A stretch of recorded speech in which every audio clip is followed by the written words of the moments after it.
Assalamu alaikum, j'espère que vous allez bien. Bienvenue dans Café Confidence, podcast présenté par Sheima, aka Vania Rose sur les réseaux sociaux. J'espère que tout se passe bien pour vous en ce début d'été. Je sais même pas si c'est le début de l'été. En vrai, ça fait déjà quelques semaines, je crois. Mais bref, c'est pas le sujet.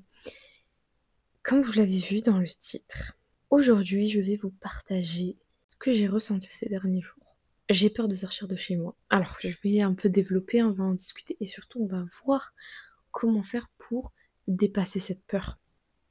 Je vous explique. En fait, en ce moment, niveau information, il se passe beaucoup de choses. Notamment avec ce qui s'est passé avec Abou Bakr, Allah yarhamou. D'ailleurs, ça m'a vraiment bouleversée. Ça, en particulier, ça m'a bouleversée. Le fait, le fait qu'en fait, le tueur prenne le temps en fait d'aller jusqu'au Jamer, jusqu'à la mosquée, rentrer et lui demander s'il te plaît, est-ce que tu peux m'apprendre à prier pour ensuite le poignarder, ça m'a franchement je vous jure ça m'a vraiment bouleversée pour le coup. Et, euh, et voilà, qu'Allah fasse miséricorde à Abou Bakr. Il est mort en état de prosternation, il est mort en prière, ce qui est une très très très belle mort. Mais du coup, Allah rahmou et qu'Allah facilite ses proches par rapport à cette épreuve. Mais voilà, du coup, je pense que c'est depuis cet événement, je suis pas sûre. Mais après ça, il y a eu beaucoup d'infos sur les musulmans, sur des attaques qui ont été faites, des agressions, notamment des sœurs à qui on a plusieurs fois. Par exemple, il y a une fille que j'ai vue sur TikTok, elle m'avait tellement fait de la peine.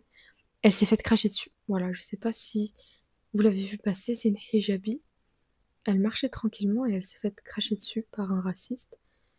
Ou encore une autre qui était, je crois, un Gilbeb et qui a pris l'ascenseur et il y a un homme, je sais pas si, enfin, je pense qu'il habite dans le même immeuble, qui a commencé à lui dire vous changez, non, non, bref.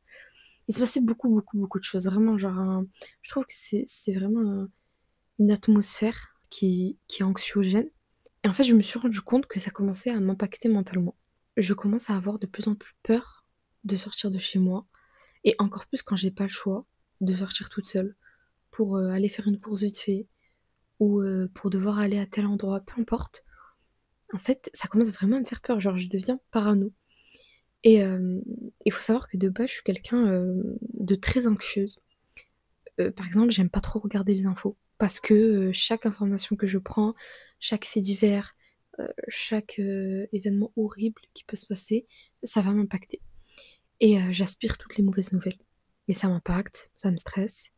À part bien sûr quand c'est des nouvelles qui sont nécessaires, tu vois. L'objectif c'est pas non plus de se fermer par rapport à tout ce qui se passe dans le monde, mais de prendre conscience des atrocités qui sont faites notamment en Palestine.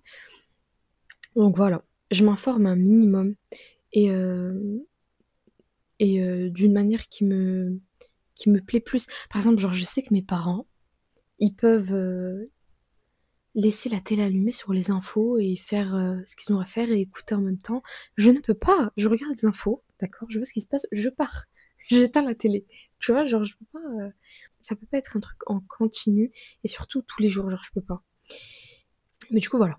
Ça me stresse. Voilà, par exemple, je suis tout le temps en ne pas déranger sur mon téléphone. Recevoir des notifications, pareil, ça me stresse. J'aime pas les appels aussi, ça me stresse. Bref, voilà, tu vois, c'est plein de trucs comme ça euh, qui me rend anxieuse. Ça, c'est pour vous faire le topo, voilà, pour que vous puissiez avoir le contexte de l'histoire. Et il faut sachez que je sors d'une très grosse phase d'anxiété sociale. Voilà, une phase d'anxiété sociale qui s'est développée notamment après la période de confinement suite au Covid. Voilà, à ce moment-là de ma vie, subhanallah, il s'est passé beaucoup de choses, mais vraiment comment dire, des événements significatifs, voilà, dans ma vie. C'est-à-dire pas une épreuve qui s'est terminée et puis voilà. Vraiment des événements qui m'ont suivi jusqu'aujourd'hui, qui ont fait la personne que je suis aujourd'hui. Et tout ça s'est passé au même moment. Et donc, tout ça, ça a joué sur mon anxiété sociale et ça l'a grossi, et ça l'a rendu beaucoup plus difficile à vivre. Donc voilà, j'ai fait mon maximum pour pour essayer de m'en sortir. J'ai fait un épisode entier sur ça si vous voulez aller le voir. Si vous vous sentez anxieux en ce moment, franchement, n'hésitez pas à aller le voir. Vraiment, j'ai parlé de tout mon cheminement, de tout ce que j'ai mis en place, de toutes les causes que j'ai faites pour essayer d'en sortir du mieux que je pouvais. Et je peux dire que, alhamdoulilah, aujourd'hui, j'ai surpassé ça. Je me sens beaucoup mieux.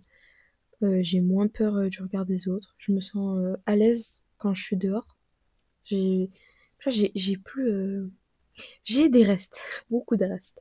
Il y a notamment un truc en particulier, vous savez, je me suis rendu compte, c'est le fait que quelqu'un me regarde faire quelque chose. Ça, même quelqu'un de ma famille, parfois, ça me perturbe en fait. Je sais plus quoi faire. Ça peut être un truc simple que j'ai fait toute ma vie. Quelqu'un va me regarder le faire, je vais faire n'importe quoi. Et c'est en partie pour ça que le permis, je l'ai pas encore d'ailleurs, mais c'est pour ça que les heures de conduite, ça me stresse. C'est parce que le moniteur, il est à côté de moi tout le long et il voit toutes les gourdes que je fais, genre. Et ça fait que je fais encore plus de gourdes. Mais bref, du coup, voilà, c'est surtout ce point-là, subhanallah, qui est resté.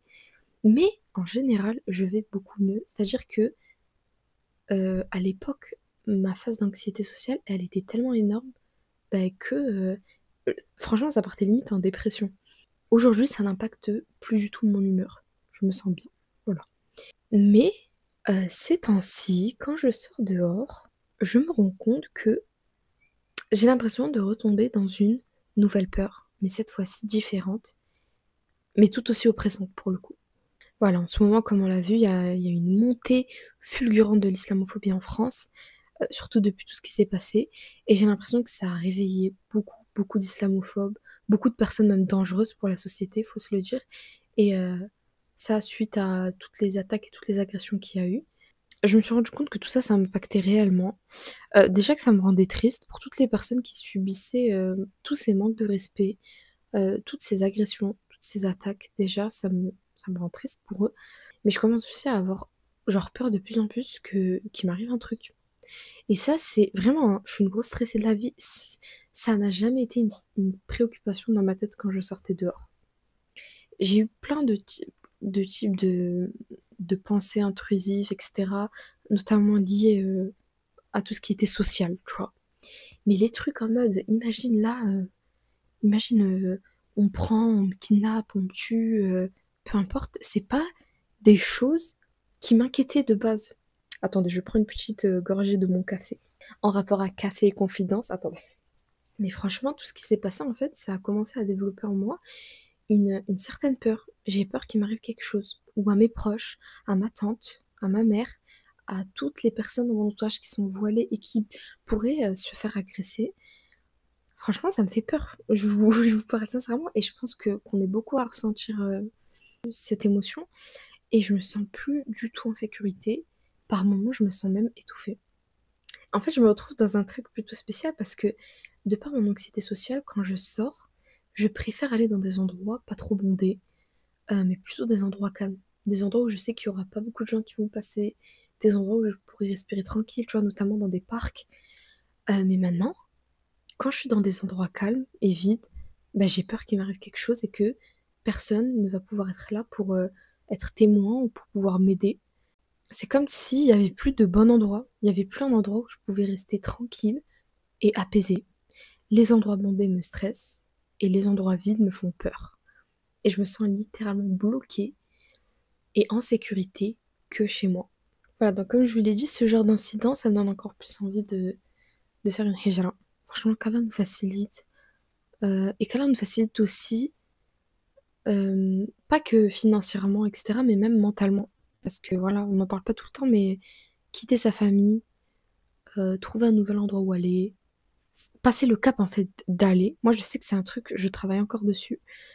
Et vraiment qu'Allah nous donne cette force nécessaire parce qu'au final, ce sera que du positif. Ça va nous rapprocher d'Allah, ça va nous aider. Je pense que ça peut tellement augmenter notre foi et puis les récompenses, elles sont incroyables. Donc voilà, premièrement, qu'Allah nous facilite. Suite à cette histoire, je me suis rendu compte d'un truc, c'est que cette peur-là qui grandissait en moi, c'était aussi lié à quelque chose, c'était lié au tawakkul. C'était lié à euh, la confiance que je plaçais en Allah. Et en étant tout à fait honnête, je me suis rendu compte que si j'avais peur à ce point, c'est parce que mon tawakkul, il n'était pas assez élevé. Et donc, on ne peut pas changer les fous, les psychopathes qui traversent les rues, et les islamophobes, mais on peut renforcer son tawakkul pour pouvoir être apaisé, qu'il se passe ou non quelque chose, vous voyez? Parce que finalement, voilà, hein, s'il se passe quelque chose, bah, c'est le mektoub. Et donc, je me suis dit qu'il fallait que je combatte cette peur. Et du coup, comment combattre cette peur? Comment faire pour faire en sorte d'être beaucoup plus sereine au quotidien? Donc là, je vais vous partager quelques astuces, tout simplement. J'ai fait des petites recherches et je me suis demandé comment faire pour me sentir plus apaisée quand je sors. Premièrement, réciter les doigts de protection avant de sortir. Avant même de mettre un pied dehors, de prendre l'habitude de faire une doigt de protection. Donc la plus connue, c'est Ayat al-Kursi. N'hésitez pas à la réciter juste avant de sortir de chez vous. Et vraiment, petite astuce pour pas oublier, n'hésitez pas à le mettre sur un petit mot. Par exemple, vous voyez, si vous avez un meuble juste à côté de votre porte, un petit post-it ou une petite feuille avec toutes les doigts que vous avez envie de réciter avant de sortir de chez vous ou à côté de la porte pour prendre cette bonne habitude et le faire très très souvent. Ensuite, il y a autre chose qu'on peut dire, c'est Bismillah, tawakkaltu ala Allah, wa la hawla wa la quwwata illa billah, qui signifie au nom d'Allah, je place ma confiance en Allah, il n'y a de force ni de puissance qu'en Allah. Et en fait, ça va te protéger et tu vas te sentir beaucoup plus apaisé. Et justement, un jour, j'étais en extérieur, je me baladais et j'ai commencé à sentir cette angoisse et à me retourner très fréquemment, genre toutes les 2 minutes, je me retournais pour voir s'il n'y avait pas quelqu'un. Et donc, je me suis dit, qu'est-ce que je pourrais dire en fait pour me sentir plus apaisée? Et j'ai trouvé cette doha et du coup, je l'ai récitée. Et vraiment, j'ai récité plusieurs fois et je me suis directement sentie apaisée. Subhanallah. Donc voilà. Ensuite, n'hésitez pas à réciter vos invocations du matin et du soir. Ces invocations-là, le prophète alayhi salatu wassalam les faisait chaque jour pour se protéger, attirer la bénédiction, demander pardon et se remettre entre les mains d'Allah. Donc voilà, vous pouvez faire vos invocations le matin entre Fajr et le lever du soleil et le soir avant Maghrib. Et en fait, c'est une manière de bien commencer sa journée et bien la terminer. Astuce numéro 3, qu'il faudrait essayer d'éviter les contenus anxiogènes quand on n'en a pas besoin.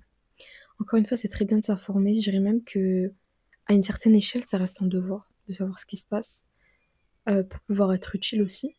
Mais c'est pas nécessaire de s'informer tout le temps, tout le temps. On continue, surtout quand vous voyez que ça vous fait du mal.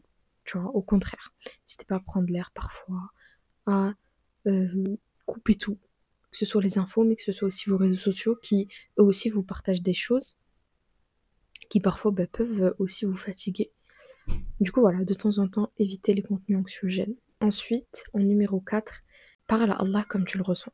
Voilà, quand tu te sens stressé, angoissé, tu peux aussi lui parler à Allah, mais genre directement. Tu discutes avec lui, tu parles avec lui et tu lui dis ce que tu ressens. Tu lui dis ce qu'il y a dans ton cœur et tu lui demandes comment tu peux faire pour aller mieux. En astuce numéro 5, rappelle-toi que rien n'arrive sans la permission d'Allah subhanahu wa ta'ala. Et ça, je pense que c'est la clé pour désactiver l'anxiété. C'est-à-dire que quand un imprévu va arriver, quand quelque chose te fait mal, quand quelqu'un va te blesser, faut se souvenir que c'est pas un hasard. Que Allah, il voit tout, il sait tout, et il veut te protéger d'un mal plus grand, ou te ramener à lui, ou t'élever. Bref, il y a toujours un bienfait là-dedans. Et donc, dans ces moments-là, ces moments de stress, ces moments d'angoisse, on peut se répéter ce qui m'a touché ne pouvait pas me manquer, et ce qui m'a manqué ne pouvait pas me toucher. Et ça, c'est un hadith du prophète sallam, un hadith qu'on avait évoqué plusieurs fois déjà sur le podcast. Et je pense que c'est ultra important de... Tu vois, même si c'est des choses qu'on sait, c'est des choses dont on doit se rappeler. C'est des choses qu'on doit constamment évoquer pour pouvoir mieux accepter tout ce qui se passe et pour pouvoir mieux travailler notre tawakkul. Ensuite, autre chose qui peut nous aider quand le stress débarque à tout moment, c'est le dhikr. C'est vraiment ce qui va nous calmer directement, surtout nous faire gagner des hasanat et nous rapprocher d'Allah d'une manière super simple, quoi. Voilà, on a juste besoin de notre parole pour ça. Et tout ça, ça va te calmer. Et le dhikr aussi, il va nous rappeler qu'Allah il est toujours là et qu'il est plus grand que tout. Il est plus grand que nos inquiétudes, que notre stress, que notre peur. Et surtout, tout est une question de Mektoub. C'est-à-dire qu'en vrai, hein, il faut l'accepter, mais peu importe le mal qui nous touche, ça reste un khayr. Et donc, autant marcher paisiblement en sachant qu'Allah gère tout, plutôt que de s'inquiéter. Bref, voilà pour l'épisode d'aujourd'hui. Je sais que parfois c'est pas facile de vivre avec ses peurs, mais faut pas les laisser nous faire oublier qu'on reste croyant et qu'Allah est plus miséricordieux que ce que ce monde peut être injuste. On prend sur nous, on se protège et on continue à avancer, même avec la peur. Voilà pour l'épisode d'aujourd'hui. J'espère qu'il vous a plu. J'espère qu'il a pu vous aider si vous êtes dans le même cas que moi. Qu'Allah nous facilite, qu'Allah nous protège. Et voilà pour l'épisode d'aujourd'hui. Prenez soin de vous. Et à dimanche prochain, 10h, pour un nouvel épisode de podcast. Assalamu alaikum.